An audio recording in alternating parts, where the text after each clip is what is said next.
Netcasts you love. From people you trust. This is Twit. Bandwidth for Know-How is brought to you by CacheFly at CACHEFLY.com. Today on Know-How.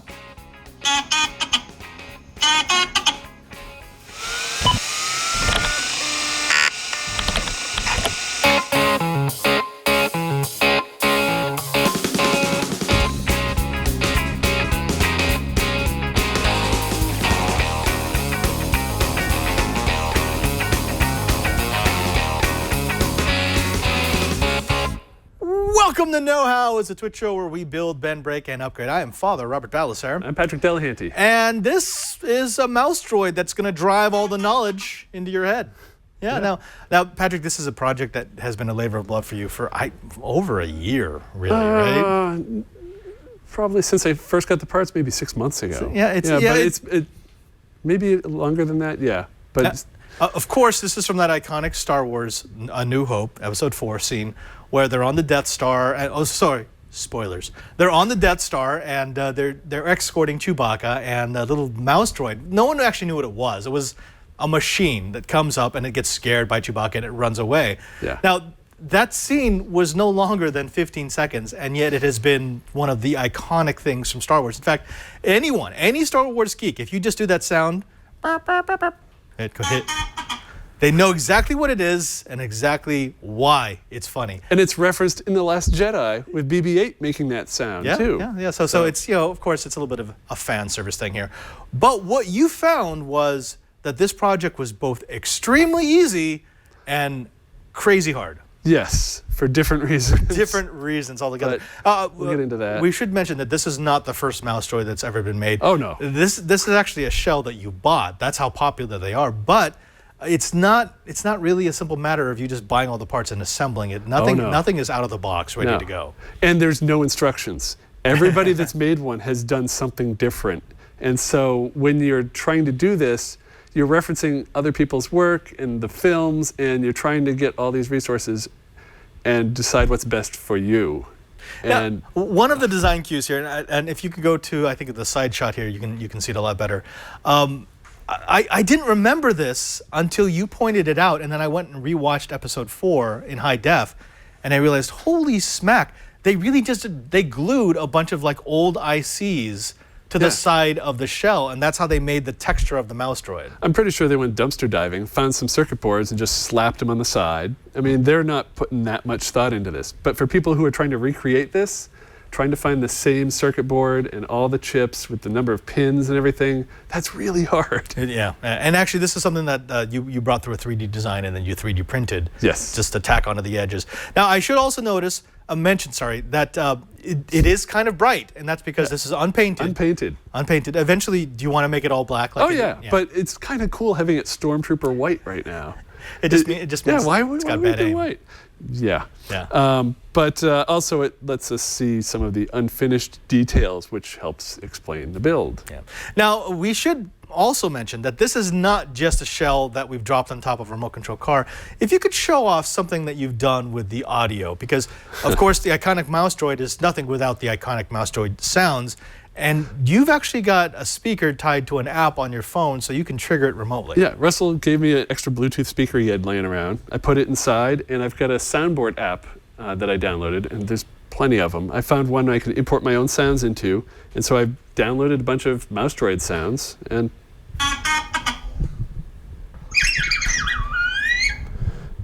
you could do little... So all the classic sounds. Yeah. And then you also added a...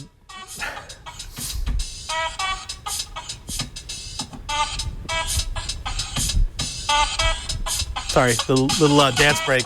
Now, that is actually one of the easiest parts, because there's literally just a Bluetooth speaker and a soundboard on your phone. Yeah. But we're going to crack this open in just a bit, and you're going to actually see what's inside. Now, take me through the project from conception to execution.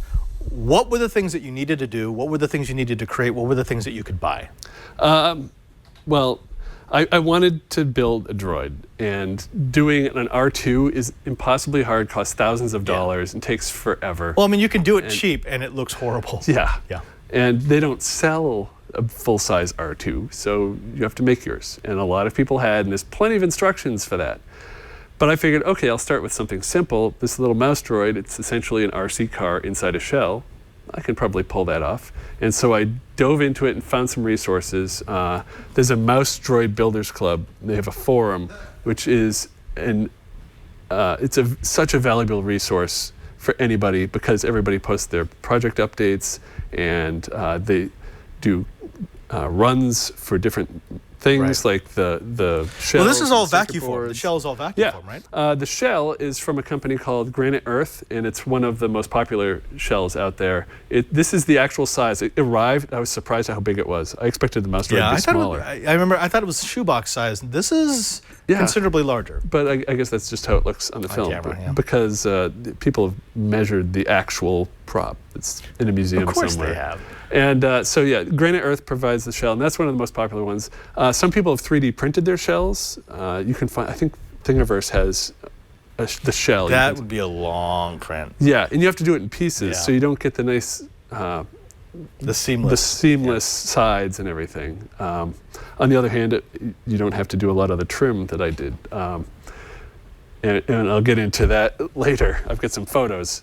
And so underneath this is an RC car. And two of the most popular ones people use are the RJ Speed Legends and the Traxxas Bandit.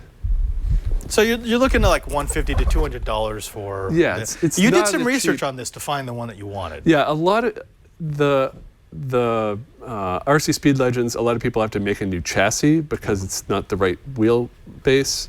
The length between the wheels is the perfect size, so that's why a lot of people go with this Traxxas Bandit. And I got this and tried it out.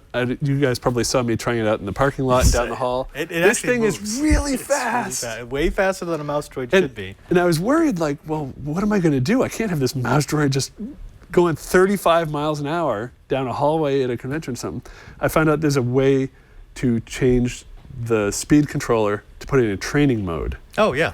And so it makes the speed half of what it normally is. And so this is in training mode, and it's still fast enough for a Mouse Droid.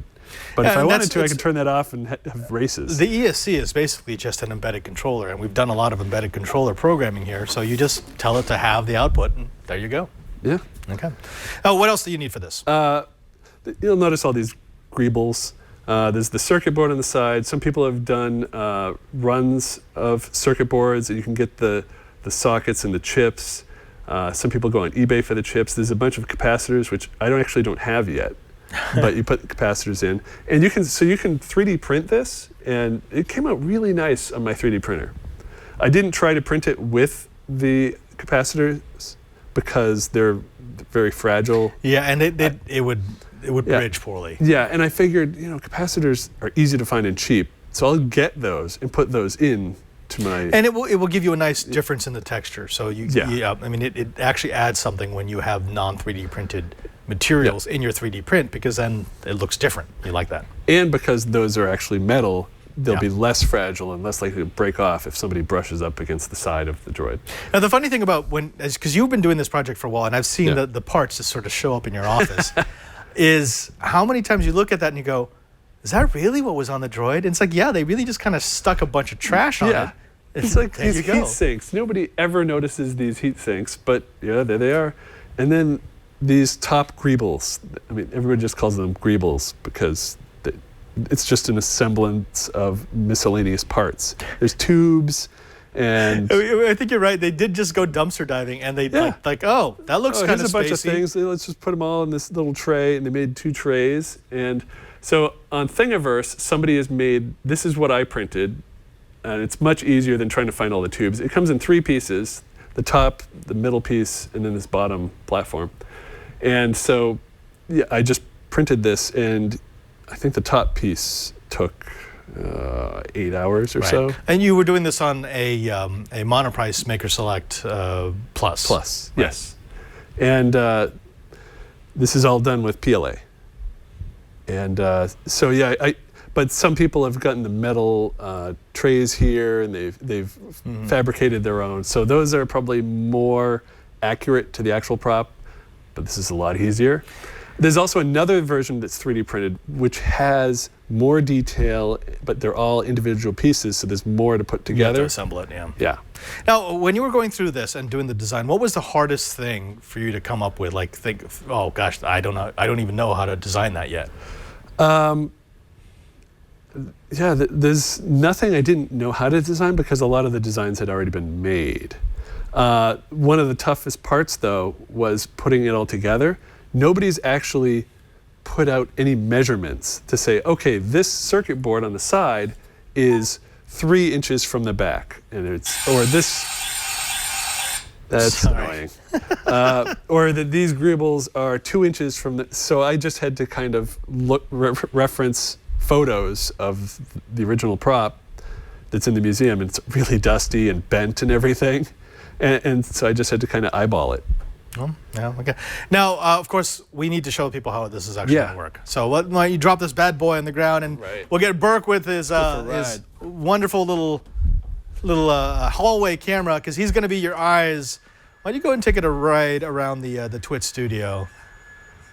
Now, You want to handle the sound effects while I drive?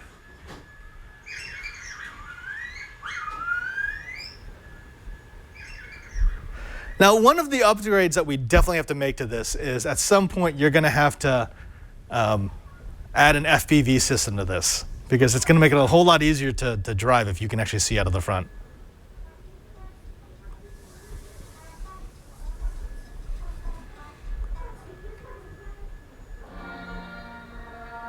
And now we've got a copyright strike. Oh, Mouse Droid down! It's hard when the camera's shaky. Oh, there's the speaker. Speaker's out. Speaker down.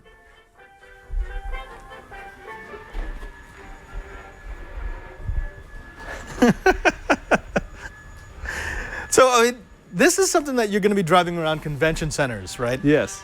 During anime cons. All right, let's not get that copyright strike. Yes. Seriously. Flying the speaker in. Oh. All right. Yeah, so here's the Bluetooth speaker. It's just an anchor. And I hadn't mounted it in there because I want to actually design and 3D print a mount specifically for this printer. I wanted to ask you about speaker. that. What are the things that you want to add to this before you paint it? Before I paint it, well, you'll see on the side here, this is still taped. I went to the hardware store and got the wrong size nuts. Oh. So I couldn't screw in this side. Well, let's crack this bad boy open. Let's actually see what's all right. inside, because I think that's what people want to see. All right. This is always what you get with the one-off, folks.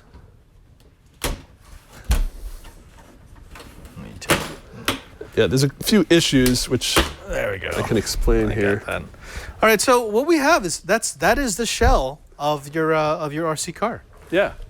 So we've got there's a frame here that's been 3D printed, and then I had to. I obviously left the top off the RC car. Tell me It's about that, never because been I put know on. this is one of the very first issues that you ran into, because the shell was literally just a shell. There was no support Yes. members. There was no way to actually mount it to the RC car unless you just like taped it to the top. Yeah, and I actually have some photos of the process of cutting the shell. My cousin was over last weekend and we cut the shell. And so here's the top. And there was a lip of about ½ an inch that we had to cut off. And so we marked it around the edge, and then we took the Dremel Sawmax and cut it in the middle.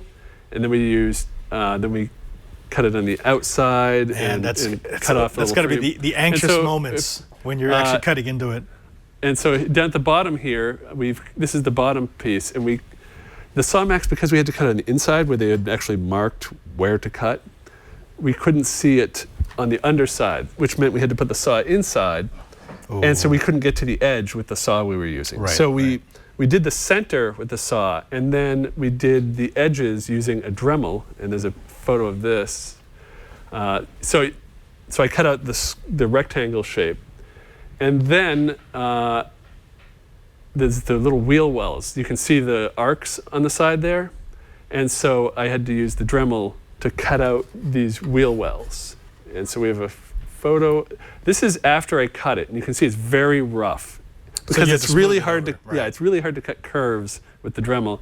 So we took a grinding tool, the stone grinder, and then smoothed it out. And so after that was done, it looks like this, which is much better. Nicer, yeah. It's much cleaner. And so we were very happy with how that came out. And so here's the assembled thing in the car. We actually had to make the wheel wells a little bigger. Go back a bit, you're going too fast. We had to make the wheel wells a little bigger because these are big wheels. I don't know how the original, but at least we started small and we were able to make it bigger until it fit. Right. Now, if you stay on that picture, Alex, something I have to point out is you just did the work for the shell. Actually, go back to that picture. You just did the work for the shell. Yes. That shell itself will not sit on top of the RC car. Now, if you go to the overhead, so all of this, this you actually had to create. This did not exist before. So this is your 3D design. Well, it's not my design, but I printed it. Right. But to interface the shell with the car. Yes. So this frame was all 3D printed, and this took quite a while. And so it has both a bottom and a top half. There's the other one here. And so okay, yeah. This one's actually not glued in, so I can pull it out, and you can see. Yeah, so the top half paints to the bottom half. Yeah. So it's just this frame piece. How long did it take? Because that's pretty solid. How long did this take to print? Well, it's hard to calculate because I had to reprint a lot of the pieces. The guy who made this, and big shout out to Tiny P. He has made the reference that a lot of people use for their Mouse Droid, and he made a lot of these 3D files. You won't find these on Thingiverse. You have to go into the Mouse Droid forum because he's posted it there, but they're not easily findable on the Thingiverse site. So, yeah, he made this frame, and when he made it, the Granite Earth shells were a little bit different sized. Oh, okay. They were actually a little bit bigger. Well, I mean, that's going to be the problem anytime you have sort of a fan project, which is they're going to change over time. So the design that might have worked for the previous run of shells may not work for the next one. Yeah, and so when I printed this, I had the corner pieces and the side pieces, the front and the back, and then I realized it didn't actually fit in the shell. Oh, no. And so I put it together as best I could and measured what the overlap was. And on the side, it was about 8 millimeters, and at the front, it was about 4. And so I went into Tinkercad, which I believe you just showed off recently with Jason and Megan. Last episode. And I modified the STL files to shorten it. So I just kind of cut it in half and then put the two halves together by 4 or 8 millimeters less. Now, I do notice one of the issues, though, is the RC car, if you go to the overhead, does have suspension, and that suspension does help it handle, but you don't want that much suspension travel because it's really kind of designed for the proper fit. I mean, the only way to get suspension travel on this would be to put the wheels so far down below the shell that it kind of destroys the effect. Yeah, and this thing weighs so much that it's pushing down on it a lot anyway. And I had that problem when I was putting this together, that the wheels were rubbing. So the temporary solution that I've done is to put little spacers, little metal bits in the shocks. If we can see it on the overhead better.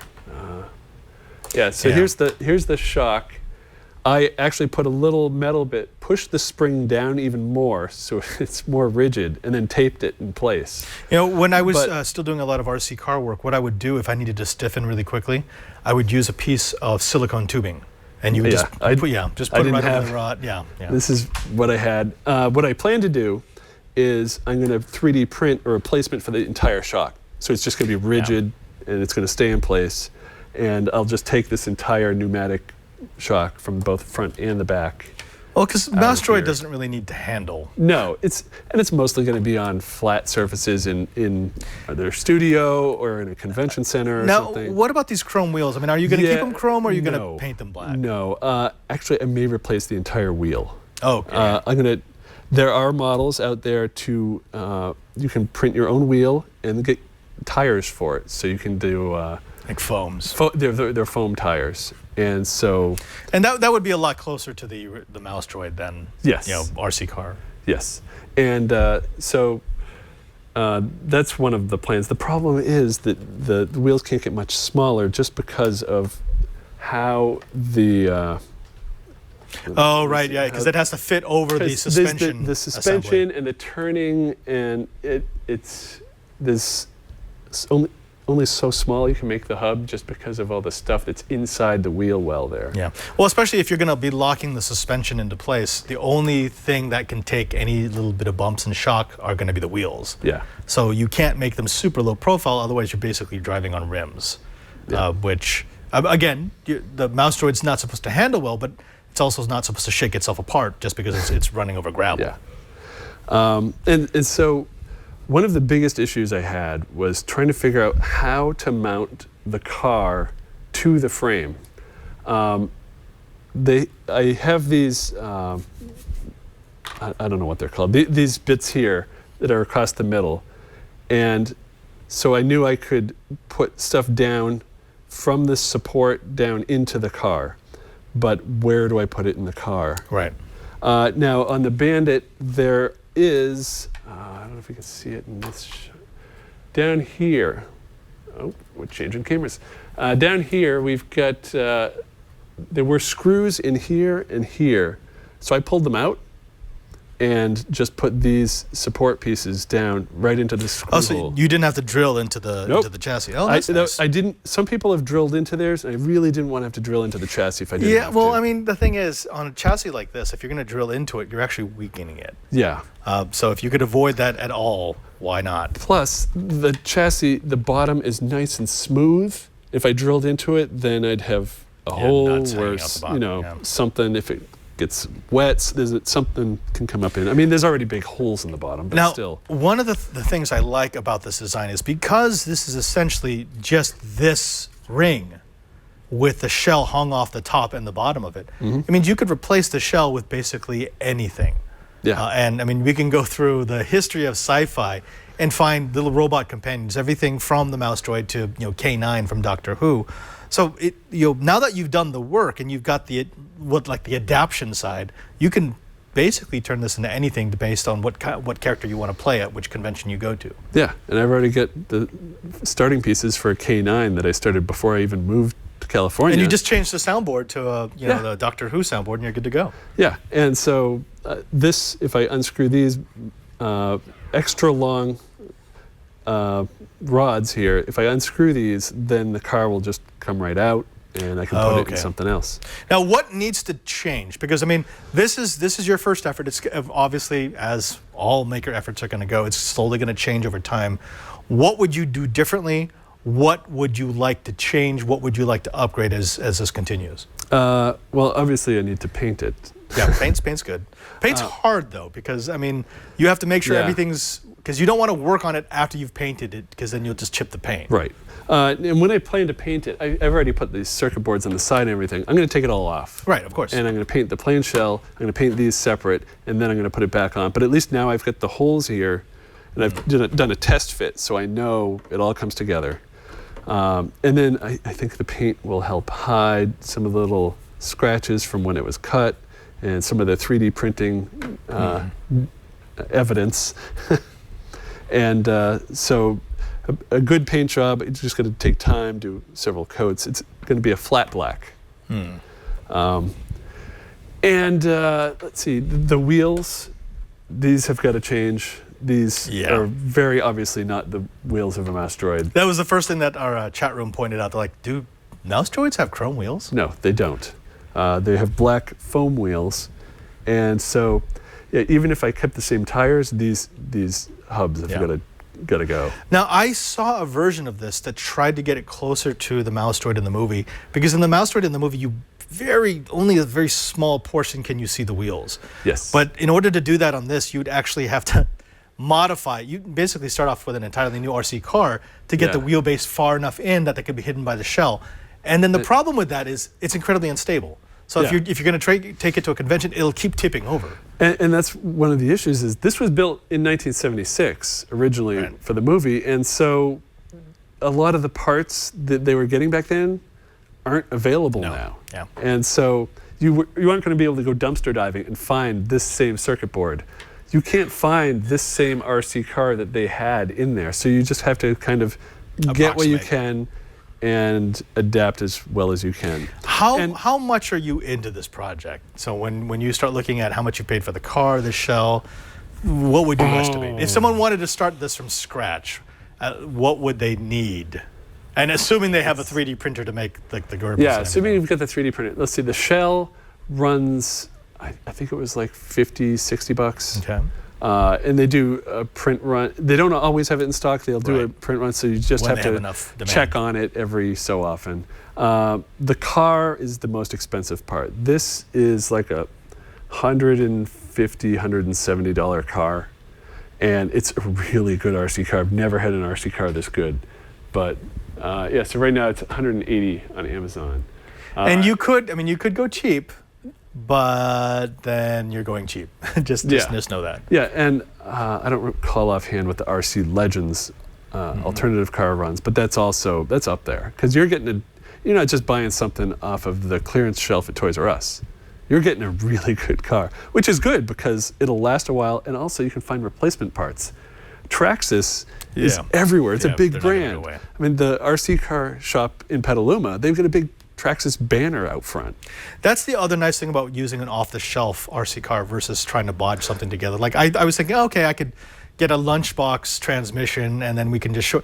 And you can do that, but if anything ever breaks, there are no replacement parts. You have to create your own replacement parts. Which can be fun, but at least now I know, Time-consuming. I've got the controller that works with the car. I've got, if I need to get another controller, I can just run downtown and get one because it's pretty standard. Forget what I was going to say, but I think we're going to talk about, as they're calling it, the spousal abuse limit. So this was just under the point at which your spouse would say, "What are you doing?" Yeah, it's just a little droid. Maybe we can have it pull and this is powerful enough. I think we can have it pull his stroller.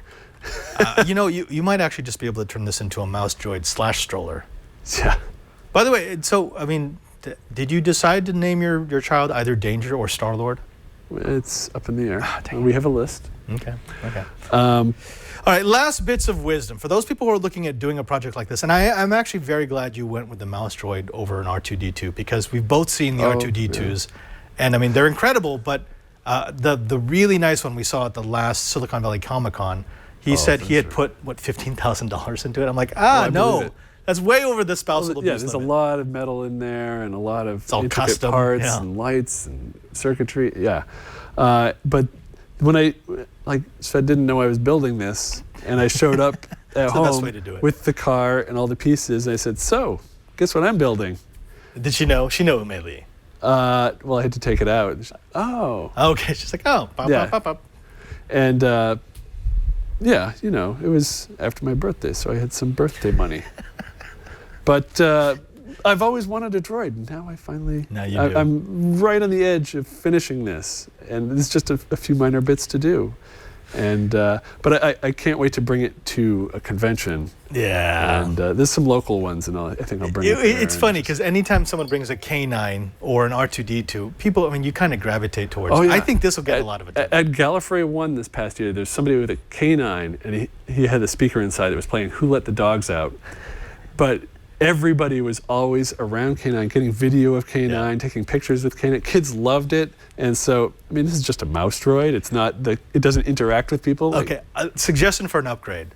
Put a camera at the top that streams, that live streams. So as it's going through a convention and people are taking pictures, you see them. See, there's a lot of people on the Mouse Droid Builders Club forum that have done custom upgrades or modifications to their droids. And that's one of the things that's so fun is somebody that's got, instead of circuit boards on the side, he put LED panels. Yeah, why not? And so you can have like little displays of happy faces and messages. Well, now that we have your mounting points, we can just design something to fit in that. And somebody made a mount here, so you replace these Greebles, and you've got a GoPro camera mount.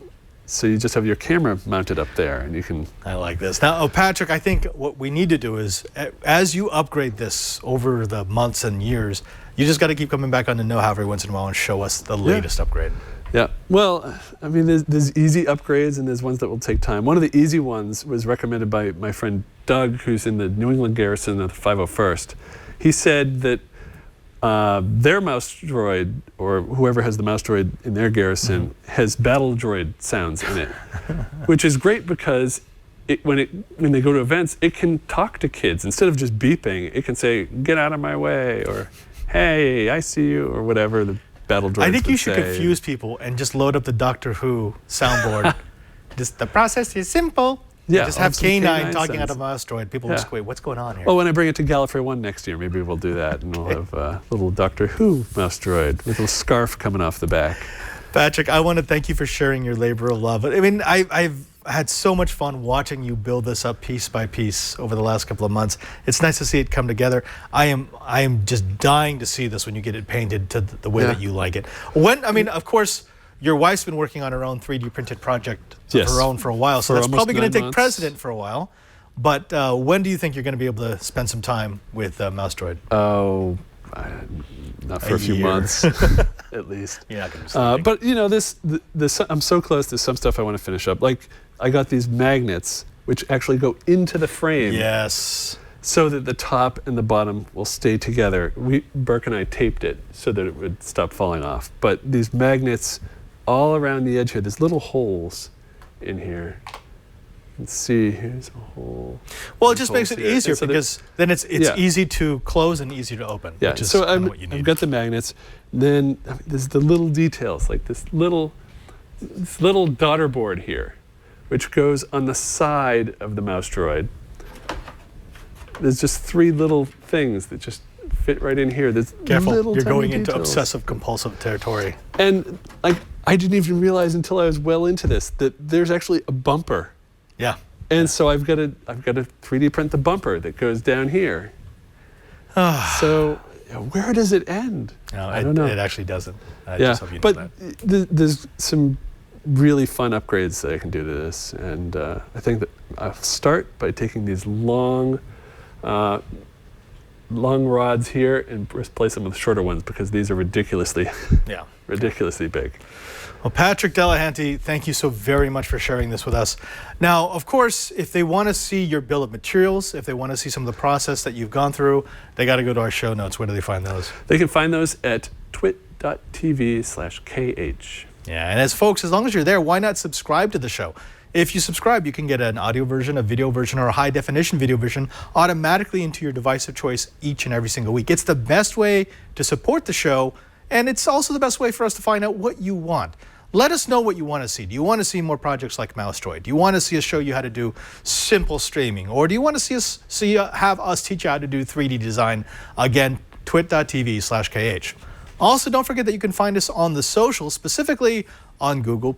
Just go to Google+, look for Know-How, ask to join. There's a very short approval process. That's how we keep out all the spam accounts. But once you're in, you get access to over 11,000, almost 12,000 Kitas.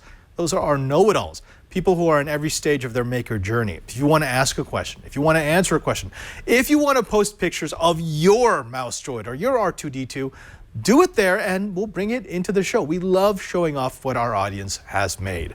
Yeah, I know there's somebody else in the Kita group that has made a Mouse Droid. Oh, yeah. And so I checked out his photos. I loved that. fantastic. You can see more of that. Yeah, and also you can find us on our social accounts, specifically on Twitter. Where do they find you, Patrick? I'm at twitter.com/pdelahanty. And you're going to find me at twitter.com/PadreSJ. And we've got a third member of our crew. We call him Interrogator Drone, Droid, the floating orb, deaf Dr. Ball thing from episode 4. But you're going to find him at twitter.com/ANELF3. Excuse me, Padre. I'll go with that, actually.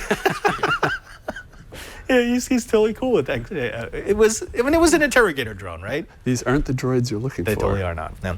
Also, they've got some other projects that you work on. Where can they find you on the internet? Well, if you want to find conventions, I have a site called fancons.com where you can find a ton of conventions where I may be bringing my Mouse Droid and just conventions near you. They're all over the world. So go meet other makers, of costumes and droids and what have you, and have fun out there at famecons.com. Until next time, I am Father Robert Balliser. I'm Patrick Delahanty. And now that you know how, May the 4th be with you.